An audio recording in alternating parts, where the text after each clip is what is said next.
வார்த்தையின் வல்லமை நிகழ்ச்சி மூலமாய் உங்களை சந்திப்பதிலே நான் மிக்க மகிழ்ச்சி அடைகிறேன். ஆண்டவர் கொடுக்கிற இந்த காலை வார்த்தை 2 கொரிந்தியர் 3வது அதிகாரம் 14வது வசனம் என்ன சொல்லப்பட்டிருக்கிறது? கர்த்தரே ஆவியானவர், கர்த்தருடைய ஆவி எங்கேயோ அங்கு விடுதலை உண்டு என்று சொல்லப்பட்டிருக்கிறது.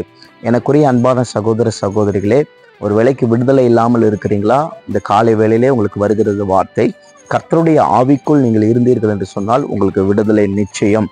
நீங்கள் கர்த்தருடைய ஆவிக்குள்ள இல்லை என்று சொன்னால் உங்களுக்கு விடுதலை கிடைப்பது கஷ்டம். பிசாசனுடைய ஆவி என்று ஒன்று இருக்கிறது, தேவனுடைய ஆவி என்று ஒன்று இருக்கிறது. பிசாசனுடைய ஆவி இருள், தேவனுடைய ஆவி வெளிச்சம் என்று சொல்லப்பட்டிருக்கிறது. இருளை போக்குவதற்காக இயேசு வெளிச்சத்தை கொடுத்திருக்கிறார். ஆகவே உங்க வீட்டுல விடுதலை இல்லாமல் இருள் சூழ்ந்து இருக்கிறதா?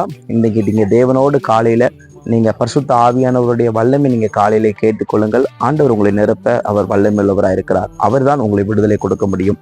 உங்களுக்காக நான் ஜெபிக்கட்டுமா? அன்பின் பரலோக பிதாவே, ஆசீர்வாதமான இந்த காலை வேளை கொடுத்த தகப்பனே, நீர் கொடுத்த இந்த வார்த்தைக்காக ஸ்தோத்திரிக்கிறோம். கர்த்தரே ஆவியானவர், கர்த்தருடைய ஆவி எங்கேயோ உங்கள் விடுதலை உண்டு என்று சொல்லப்பட்டிருக்கிறதே. விடுதலை இல்லாமல் இருக்கிற ஒவ்வொரு பிள்ளைகளுக்கும் கர்த்தர் இந்த நாளிலே விடுதலை நீர் கொடுக்கப்படுற கிருபைக்காக உண்மை ஸ்தோத்திரிக்கிறோம். உங்களுடைய கருத்துக்களை ஒப்புக் கொடுக்கிறோம், தாழ்த்துக்கிறோம். இயேசுவின் நாமத்தில் ஜெபிக்கிறோம் ஜீவன் நல்ல பிதாவே, ஆமென்.